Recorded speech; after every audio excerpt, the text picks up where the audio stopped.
प्रेमी और प्रेमिका एक पुराने खंडहर नुमा मकान में मिल रहे थे, धीरे धीरे आवाजें आ रही थी। जब ये आवाजें आ रही थी तो लड़की का भाई उसी खंडहर नुमा मकान से निकल रहा था। जब धीरे धीरे आवाजें आ रही थी तो उसके भाई ने यानी उस लड़के ने सोचा कि ये आवाजें किसकी है, कौन है इस मकान के अंदर।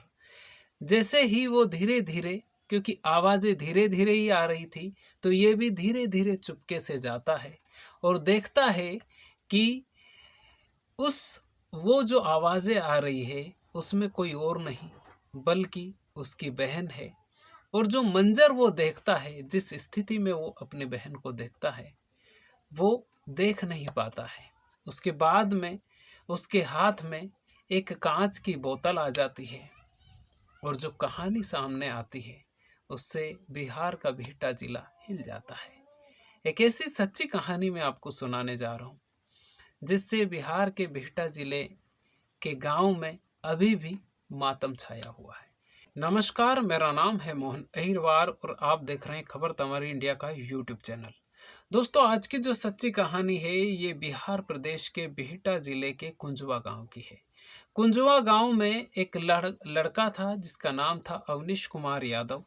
अवनीश कुमार यादव ने बीटेक की पढ़ाई कर ली और बीटेक की पढ़ाई करने के बाद में वो दिल्ली में कंपनी में जॉब करने के लिए चला गया, लेकिन वो गांव आया हुआ था। गांव जब उसकी नौकरी नहीं लगी थी उससे पहले वो अपने गांव कुंजवा में ही एक उसने कोचिंग सेंटर खोला और ट्यूशन पढ़ाने लगा। जब वो ट्यूशन पढ़ाने लगा तो जितने भी बच्चे आते थे उससे पढ़ने के लिए, उन्हीं में से एक लड़की आती थी जिसका नाम था प्रतिमा कुमारी यादव।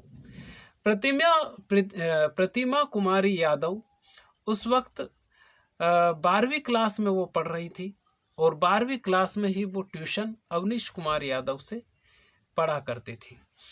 जब अवनीश कुमार यादव यानी रोशन उसको ट्यूशन देता था, धीरे धीरे उन दोनों में बातचीत शुरू हुई और उसके बाद में दोस्ती हो गई। जब दोस्ती दोनों की हो गई तो दोनों में प्रेम संबंध बन गए। जब प्रेम संबंध बन गए तो अवनीश कुमार और प्रतिमा ज़्यादा दूर नहीं रहते थे, यानी उनका अवनीश का और प्रतिमा का घर आजू बाजू में ही था, पड़ोसी ही बोल सकते हैं। प्रतिमा और अवनीश के जो प्रेम संबंध है प्रतिमा के भाई को पता चले तो प्रतिमा के घर वालों ने अवनीश को समझाया कि तुम इस लड़की से मिलना जुलना बंद कर दो, नहीं तो अंजाम बुरा होगा। लेकिन उसके बाद भी प्रतिमा अवनीश से मिलती रही और उस बीच में अवनीश कुमार यादव की दिल्ली की एक कंपनी में नौकरी लग गई, यानी जॉब लग गई। तो अवनीश कुमार यादव दिल्ली में नौकरी करने के लिए चला गया। अब प्रतिमा के घर वालों को भी लगा कि अब अवनीश यहाँ पे रहता नहीं है तो छुटकारा हो ही जाएगा। लेकिन अवनीश कुमार और प्रतिमा किसी न किसी जरिए बातचीत करते थे और उनके जो संबंध है वो और भी प्रगाढ़ होते गए। अवनीश कुमार यादव इसी गुरुवार को घर आया हुआ था और वो घर पे ही था।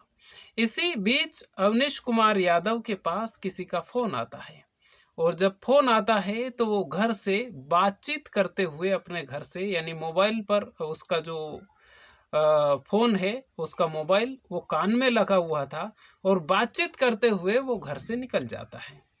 उसके घर वालों को पता था कि यहाँ पे टेंशन है, फिर भी वो चले, क्योंकि वो बातचीत करते हुए निकलता है। और जब वो बातचीत, और अपने घर का वो इकलौता चिराग था, अवनीश कुमार यादव अपने माता पिता की इकलौती संतान थी। वो बातचीत करते हुए निकलता है और उसके बाद में वो वापस नहीं आता है तो घर वालों को चिंता होती है। घर वाले आपस में ढूंढते हैं, लेकिन खोजबीन करने के बाद भी अवनीश कुमार यादव कहीं भी उनको मिलता नहीं है। जब नहीं मिलता है तो वो रात में ही घर वाले जाते हैं बिहटा थाने में और वहाँ पे जाने के बाद में गुमशुदगी की रिपोर्ट दर्ज करवा देते हैं अवनीश कुमार की, कि वो मोबाइल पर बातचीत करते हुए गया लेकिन अभी तक वापस नहीं आया।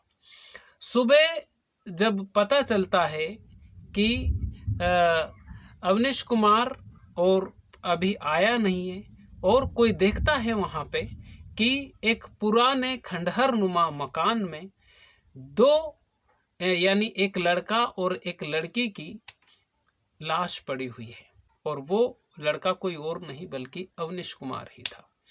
उसके थोड़ी दूर यानी नीचे ही, क्योंकि वो जो घर था वो प्रतिमा रानी यादव के परिवार का ही वो घर था, पुराना खंडहर था, और उसके पास ही प्रतिमा की भी लाश पड़ी हुई थी थोड़ी सी दूर।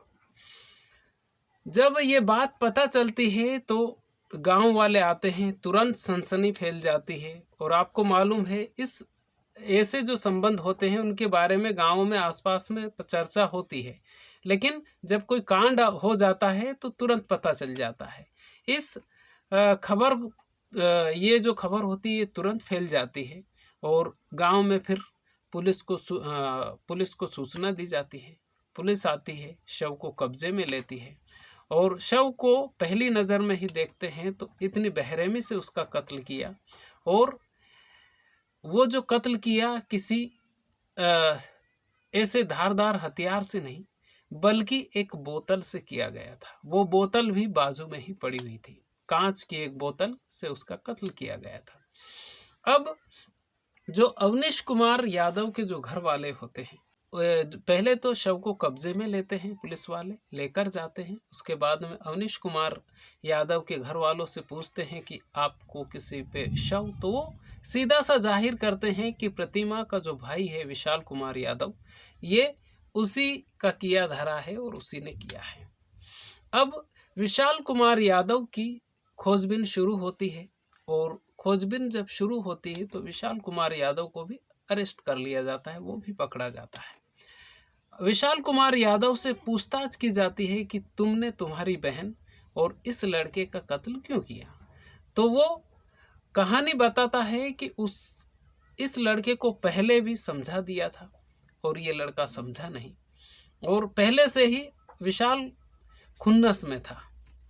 अब यहाँ पर उसने कहा कि उसकी बहन को ऐसी परिस्थिति में उसने देखा कि वो देख नहीं सकता था, और उसके पास ऐसा कोई हथियार भी नहीं था, लेकिन एक कांच की बोतल उसके हाथ में आ गई, उसको उसने फोड़ दिया, और फोड़ने के बाद में अवनीश कुमार पर उसने वार कर दिए, और अवनीश ने थोड़ी देर में ही दम तोड़ दिया। उसके बाद में उसकी बहन के ऊपर वो दौड़ा, लेकिन अवनीश जो विशाल था उसने उसकी बहन के ऊपर कांच की बोतल से वार नहीं किया। अब 2-3 लाइव हिंदुस्तान और कुछ पेपरों में कुछ न्यूज़ में ऐसा है कि कुछ में तो बताया जा रहा है कि उसकी बहन ने जहर खाने के बाद में जान दी है, और कुछ में बताया जा रहा है कि विशाल ने उसकी बहन का गला दबा दिया। अब सच क्या है ये तो खुलासा होगा तभी पता चलेगा, लेकिन उसकी बहन ने ये भी हो सकता है कि जहर खाया हो, क्योंकि उसकी बहन को यानी विशाल ने जिस परिस्थिति में उसकी बहन को देखा था उस परिस्थिति में अब विशाल को अरेस्ट कर लिया गया है, उससे और भी ज़्यादा पूछताछ की जा रही है। लेकिन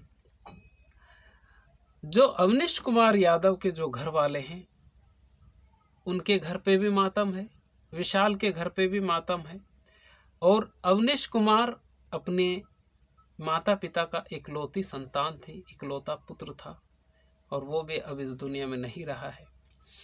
अब 3 जिंदगियां इसमें ख़त्म हो गई है। प्रतिमा रानी ख़त्म हो गई, अवनीश कुमार ख़त्म हो गया, और वो जो विशाल जिसने कत्ल किया वो भी अब जेल में ही रहेगा, क्योंकि 2 कत्ल का उसके ऊपर इल्ज़ाम लगा है, तो हो सकता है उम्र कैद ही हो और भी बड़ी सज़ा भी हो सकती है।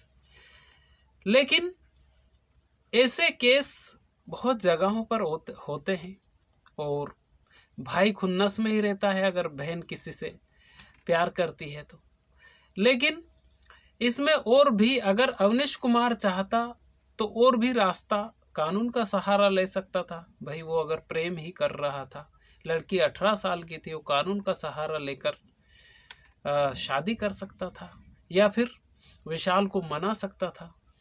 लेकिन अब 3 जिंदगियां बर्बाद हो गई है, यानी ख़त्म हो गई है, और ये कहानी सामने आई है।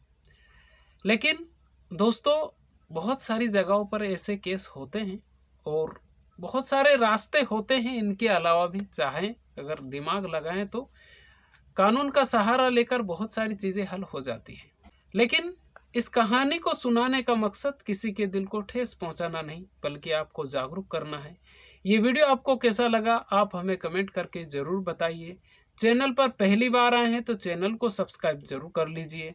खुश रहिए, अपने माता पिता का ख्याल रखिए।